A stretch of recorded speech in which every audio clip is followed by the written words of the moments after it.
Welcome back to Thunder Road Running, where the mission is simple but powerful. We help athletes maximize their potential. We believe every runner has something more inside of them than they think. Our job is to bring that out. Today's episode is a special one because we're not talking about just training or testing. We're also here to introduce you to one of our newest elite athletes here at Thunder Road. We are so excited for you guys to get to know Charlotte Augenstein. Augenstein. Like, I think as you get older, that's what becomes more important, because there's a certain level that I feel like a lot of people can reach, but like what sets the really good apart is the mental strength and the consistency over time.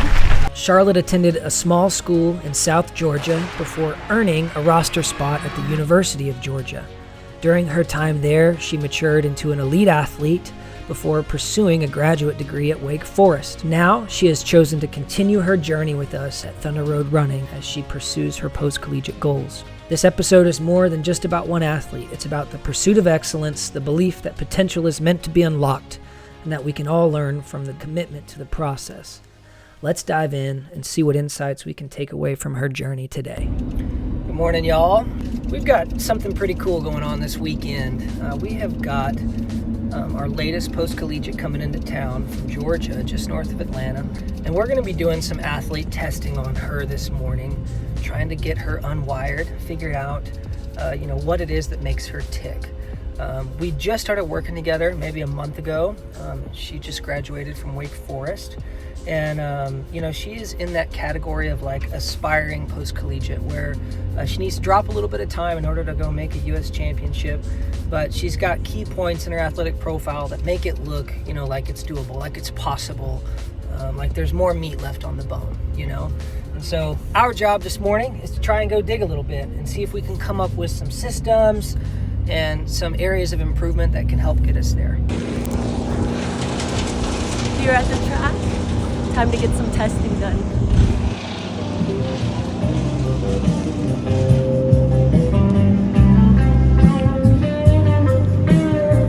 Tripping was good. The flight was a little bit scary. It was a little bit bumpy, but we made it.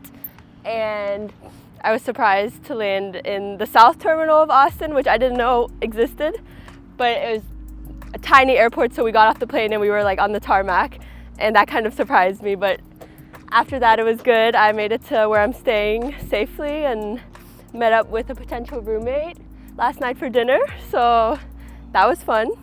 So far, I like Austin, but I'm still gonna explore some more today.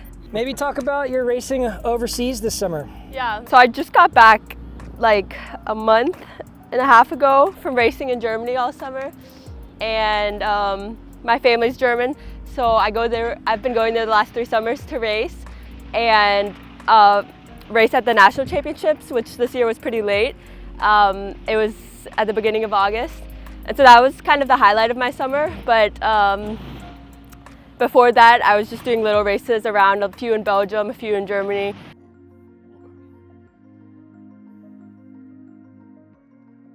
Once Charlotte and Brian were good and warm, we jumped into our athlete classification system, where we go through a series of jumps, hops, max velocity sprints before going back to the mobile lab and doing some blood work where we measure thresholds and look at how we might be producing energy throughout a range of training paces. During the jumps and sprints, we are looking to see what the limiting factors are in their athletic profiles.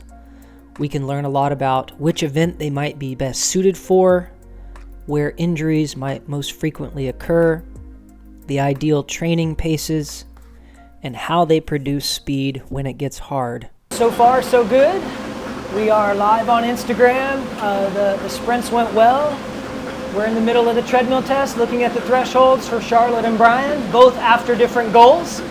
One's looking to make their appearance on the U.S. or German scene. The other's looking to make a college team. Just chasing the dream, both chasing dreams. Brian, tell us about your goals. Definitely getting under sub 25:10 for the AK has definitely been one of my biggest goals. Which teams are you trying to earn your way onto, man? So for sure UTSA, and then Sam Houston State, and as well as Texas State. Just got to be faster. That's really the main thing. So that's why I'm out here trying to get better. As Charlotte and Brian continued their test, We followed the standard protocol, which is either 3 or 4 minutes on, 1 minute stand. As we work through the test, we are looking for both inflection points for lactate. The first inflection point tells us a lot about how aerobic you are and how good you are at burning fat as a fuel source. The second inflection point is the one most people are more familiar with. This is the point where lactate slowly starts to build and accumulate. We can look at the relationship between both of these inflection points and make some very accurate assumptions about where you should be spending your time in training and the correct volumes and the correct recovery windows post-session.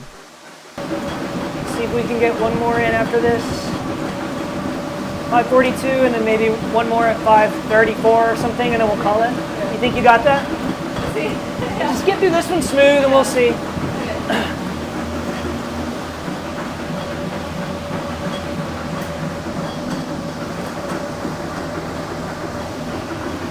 The reason I'm pushing yours a little bit more than I normally would is because you started high, and then you slowly pushed it back out, and so you've got like a unique lactate profile. And it's almost like I want to see both ends of the spectrum. Like, what happens when we really work down and get after it a bit? Like, is it a big pop or is it a small pop, or like, do you just maintain? Like, because you are pretty unique, and I know that you're not like in PR shape right now. You're coming off your time off and racing and everything, so like expectations were low, but like something really interesting's happening, so I want to see it through. 5 seconds? Okay.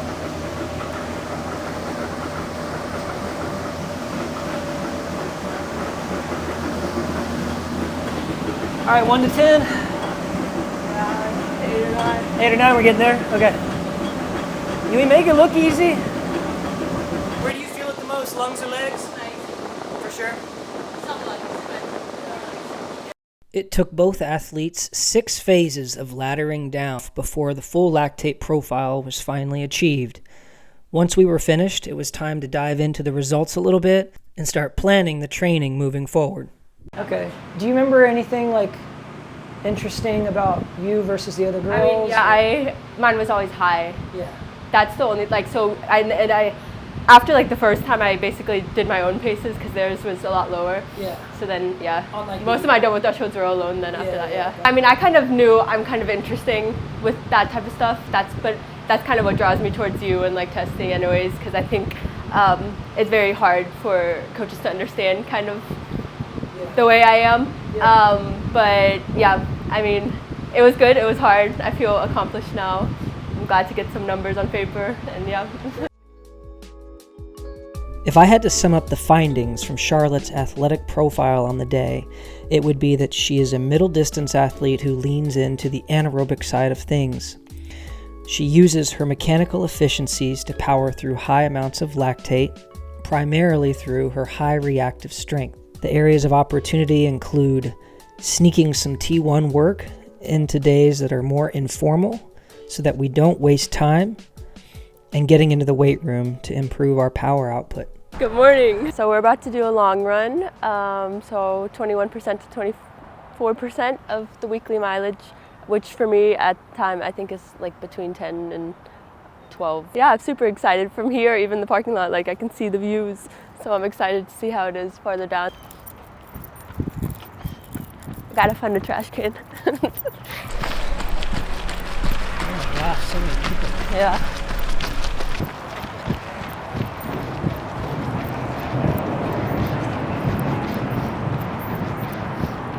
So I went to a really small high school in South Georgia. In middle school they had cross country, and my older sister did it. So I was like, whatever, I'll just do it. Well, 8th grade was allowed to run varsity for high school. And my sister was a senior. So it was like this thing that we would be able to be on the same team together. That just developed into more of a track season. I got a coach that ran in college. He basically changed a lot for me, and we started taking it more seriously, and over time I quit the other sports. So by my sophomore or junior year I quit soccer and basketball to focus on running, and then it just kept developing from there. Honestly, the coach at the time, Coach kind of took a chance on me compared to the large schools out there. I was not good at all. But compared to like South Georgia, the standards are different. And he kind of gave me an opportunity. And in Georgia, they have the Zell Miller Scholarship, which is if you have a certain GPA in high school, your tuition is free for college. So it was kind of like a given to stay in state. How are the legs feeling after the testing yesterday? They're a little sore. Yeah. Right now, not heavy though, just sore on certain spots.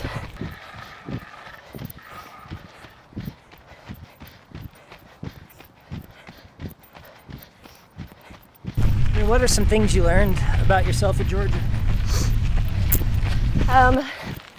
Definitely to aim high. I came in being probably the least deserving, or not deserving, but the worst on paper, and came out the opposite. And throughout my time, I saw a lot of teammates, injuries, like eating stuff, and I think like that's in college athletics. That's what consistency is, like a big thing that separates people. And a lot of people think like one season, you have like one good season and that means you're just better after that. It's just super developmental, and a lot of people like want to see the immediate results, and it's probably healthier and better for you to develop it over time. My favorite part of UGA was really just like the team environment. It was like such a family, and those are all my best friends and everybody, the only people I hung out with for 4 years. So I really liked the middle distance group at Wake. I kind of liked how it was the opposite of UGA in a way that the program was a distance run program. And I liked that it was also the opposite in terms of it was private, it was smaller. I think a degree there weighed more than at other options. And yeah, it came down to like liking the coach and liking the girls. I FaceTimed them a few times. And yeah, and at the end I was just like, okay, let's just do it, because it's hard making those types of decisions. And at a certain point, just go for it. And I had 800 girls that were faster than me and really doing well. I think that pushed me the hardest and like showed me also the biggest potential for growth just within them.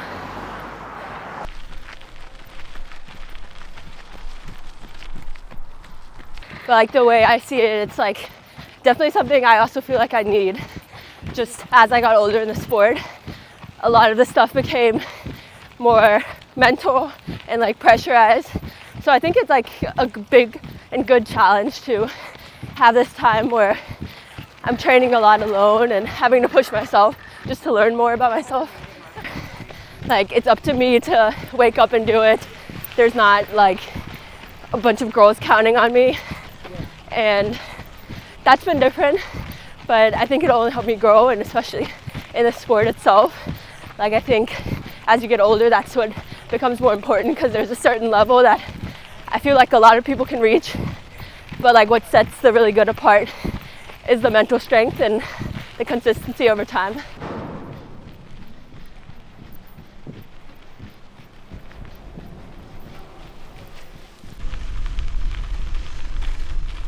Yeah, so my family's German. I was born in Germany. We moved to the US when I was very young, and I had a green card for like the last 22 years. So I'm like very close to the German side too, like visit a lot, and all my extended family, like my grandparents and cousins and aunts and stuff, live in Germany. But it felt like a lot more relaxed, even though people were still running fast. It just felt more of like a fun thing, because while there were still like the top athletes, you'd also see like old people in track races and like the slower heats. Probably that breakout race my junior year. It was Raleigh relays. And I don't know, I actually listened to my coach and I actually did the race plan and it worked out. Just stay in like 4th position and then last 300 push. And like each 100, like bring it up a gear, or each like 50. And it was just so satisfying, like it worked perfectly like that. And I had a like 7-second PB or something like that.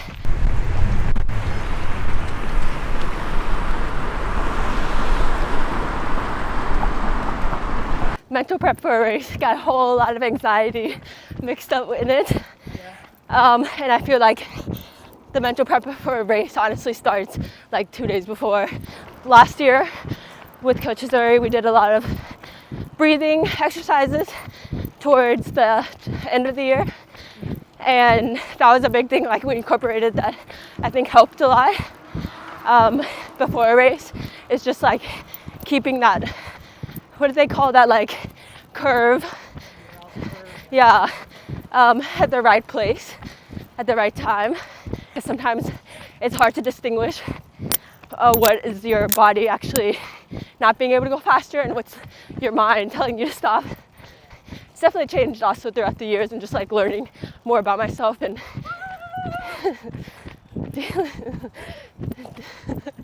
dealing with more pressure like as I got older.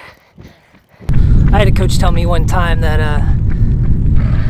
he told me the same thing twice, like 6 years apart. When I was a freshman in college, it was Coach Henry at A&M. He said, Ondrasek, if you ever don't feel butterflies, or a little bit of nerves before a race, like it's time to hang them up. Yeah. And then we were standing on the rail at the Indoor National Championships at A&M. Same thing, me and him, and one of our athletes was getting ready to race, and he comes up and he puts his hand on my back. He goes, Ondrasek, are you nervous? I go, yeah, and he goes, good.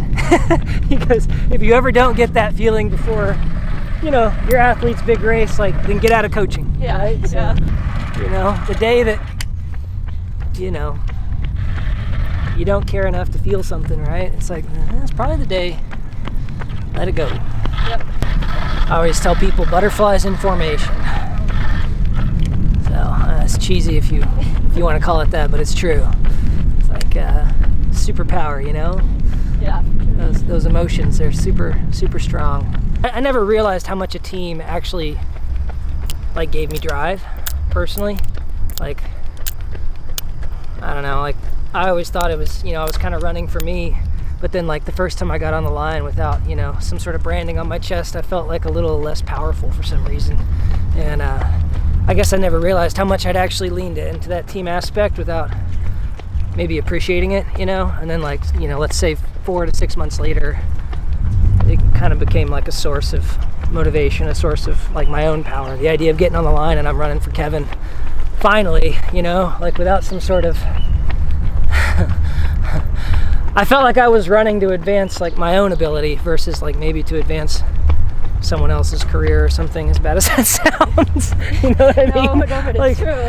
I mean, I don't know how, you're obviously in the very early stages of that, but maybe you can relate, Yeah, for sure. For sure. I think it's hard, like, after your identity for so long was with this huge team, to find good reasons why every single day for yourself, But I think you need to have those to continue in the sport, and that's, I try to tell myself that this is good, and that this will help me like really think about why I keep doing this and why I want to do this, and yeah. My first year of college was COVID. There was very much like I was barely holding on and trying to prove my place, and I think that's always been a big theme, is like trying to prove that I belong in the sport. Just also, my family's doesn't really come from an athletic background, and it's been something that I had to show them, and like showed them it was a good idea for me to run in college, and continuously show them that like it's something important to me even now post-collegiately. That's a noble pursuit. Yeah. It truly is. I mean, the pursuit to chase your genetic potential, or just to see how fast you can go, or to see how far you can take something. I mean, Yeah, for sure. like, it's like, yeah, whether it works out or not, the pursuit, it's you'll never regret it. Yeah, you know what yeah. I mean? Like I feel like there's a lot of people that chase it, and it's kind of like half-ass, or maybe like it's a bit of an identity crisis where it's like, well, I don't know what else to do, you know, and it's like, but like if you're chasing it specifically for something, like I've got this to prove, or I want to accomplish that goal. Yeah. I just feel like it's more likely to happen, you know? Yeah, for sure. So Yeah.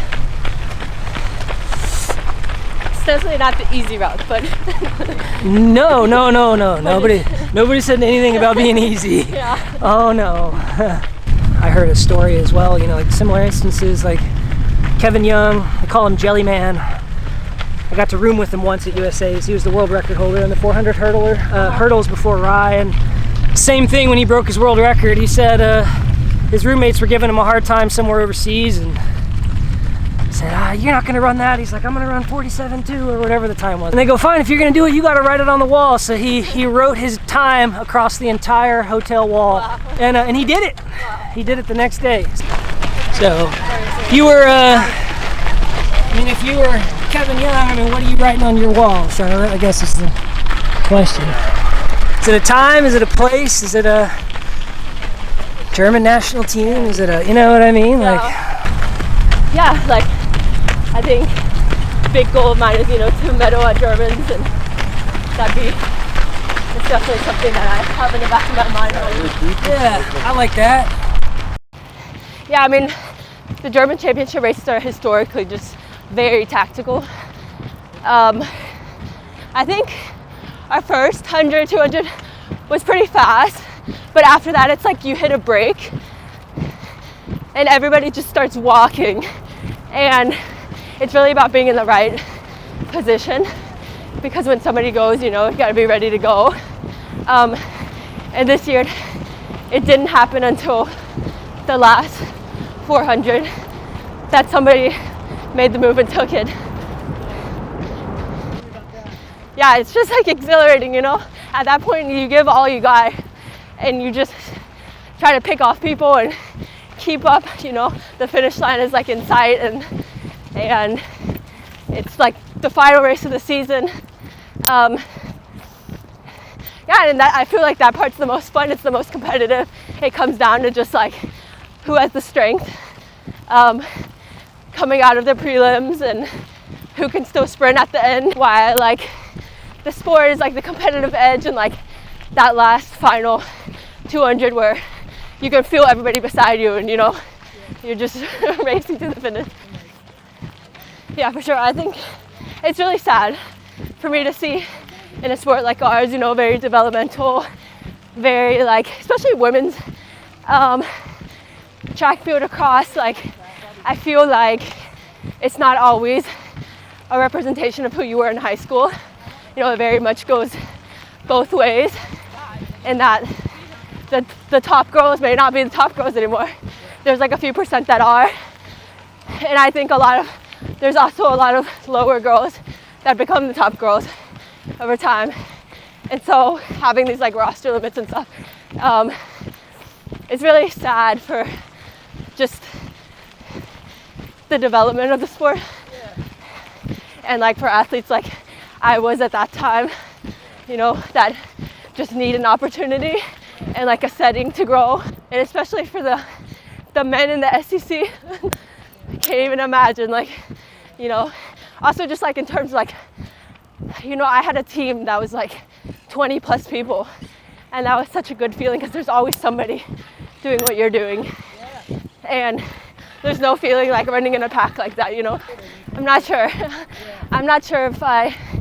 if I would have pursued it in the same way had I not gone to like UGA, just because I wasn't in a place where I felt like super confident about making the decision to run in college, unless it was like something that I felt like academically also meant like my parents' standards and stuff like that. And you know, whether it's a small school or a big school, it doesn't make that big of a difference if the right people are there, you know. And I think like really listening to like your doubts about places, or if you go on any visits, if you have any like weird feelings, really listen to those. And yeah, take a chance on yourself, because you never know what'll happen, you know. With the right training, I feel like college for a lot of athletes is a place where they really follow a strict schedule for the first time, and it can do wonders. So we've got a lot of Thunder Road athletes out there right now chasing the dream, trying to get on those rosters. We've got people chasing in Georgia. We've had people chasing California and Washington, obviously Texas, Oklahoma, and shout out to Kaya Budwick for making that Samford team just 2 weeks ago. The girl jumped from 1911 down to 1820 or something like that, and like 18 weeks, absolutely grinded, worked her butt off, and did what it took to grab that roster spot. So, I mean, I do think the current NCAA climate is more challenging than ever, but I also kind of see it as a pressure cooker. It's like you either get in there and you get after it, or you know, you step away. So for those of you that are willing to do the work, I think you'd be amazed, like she said, at just how much a good structure and you know, being consistent can really help. I mean, it's an old lady sport. I mean, the older you are, the stronger you are. So give yourself that chance, you know.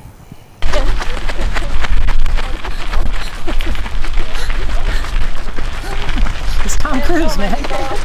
If you could go anywhere, like If I could go anywhere without repercussions, yeah. Okay, it would be like a Sonic nerd slushie.